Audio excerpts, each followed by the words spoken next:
Okay, a while back, someone mentioned that they wanted me to do Adam Warlock with the Infinity Gem versus the Green Lantern. Now, I know a lot about Thanos, so therefore I've also know a decent amount about him. Him was one of the first terms for Adam Warlock. Essentially, he was created to be like the next stage in human evolution. He actually just fought the High Evolutionary, and his list of powers is actually pretty intense, including superhuman speed, strength, durability, stamina. He also can metabolize cosmic energies. He has light energy manipulation abilities. And he can create a near-indestructible cocoon for regenerative purposes. At the same time, this person also mentioned having the Soul Gem. The Soul Gem is by itself its own pocket dimension where it can manipulate the souls of the living and the dead, as well as, since it is by itself, the Soul Gem is actually sentient, it actually has a hunger for souls. So you've got a soul-ripping, soul-controlling gem on a guy who's got super strength, super speed, stamina, intelligence, and the ability to manipulate cosmic energy. This will be a tough fight for a normal Green Lantern. That's why I suppose picking Hal Jordan, who is entirely out of his league. Any of the regular Earth-based are entirely out of their league. So, who's the person I could pick to be an actual good fight for Adam Warlock wielding the Infinity Gem of Soul? Has to, of course, be Sodam Yat. Sodam Yat was originally dreamed up by Alan Moore. He was considered to be the last Green Lantern. Essentially, he is a Daxamite.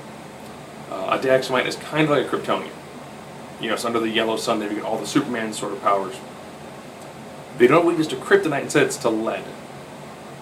So, similar sort of power set as a Kryptonian, as well as being a Green Lantern. Sodam Yat for a while was also the bearer of the ion power. Now when Sodam Yat first got yellow sunlight and the ion ability, he actually went one-on-one with Superboy Prime.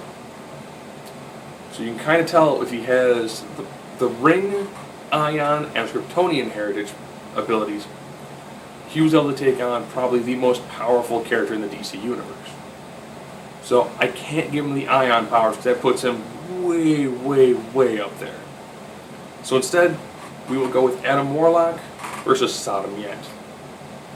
And as always, I have my set of criteria. Intelligence, strength, speed, durability, invulnerability, fighting ability, energy projection, versatility, and X Factor.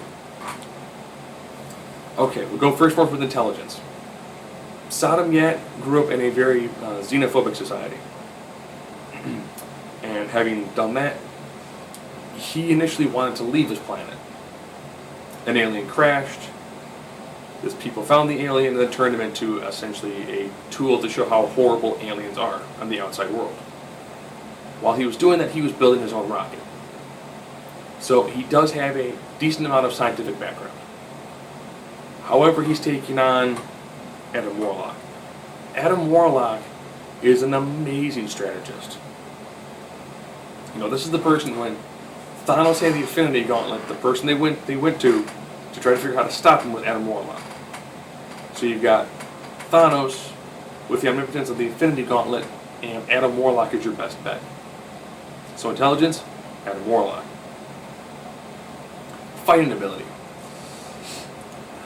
At this time, I'm taking a relatively young Sodam Yat.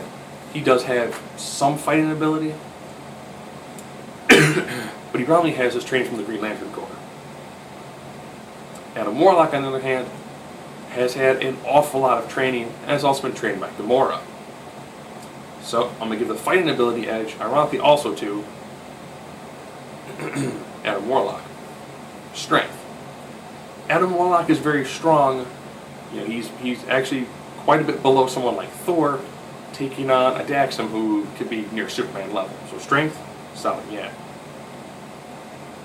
Durability. You've got someone who can metabolize cosmic energy, but if he takes too much damage, will go into a cocoon phase, versus someone where as long as there's a sun near him, he's pretty much set.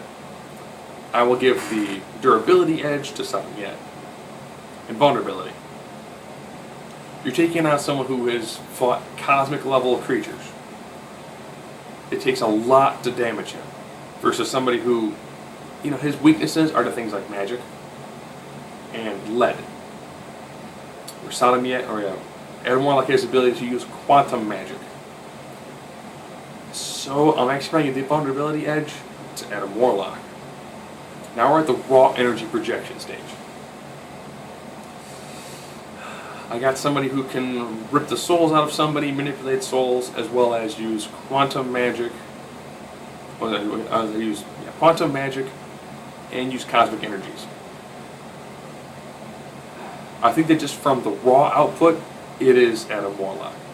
Versatility, it's a dude's got a power ring. So now we're down to X Factor. Ironically, when someone can manipulate cosmic energies, that's going to give them a tremendous edge against somebody who has a ring, which requires a power source, external, and is a living solar battery. So you combine that and the ability to rip the souls from somebody's body, as well as take the souls of other people and utilize them. Definitely doesn't mean that Adam Warlock has got a couple more quivers in the arrow. So Sodam Yat, one of the more powerful Green Lanterns, if you were to take on Adam Warlock would be able to, it would not be a walk in the park, but Adam Warlock would eventually get the victory over him.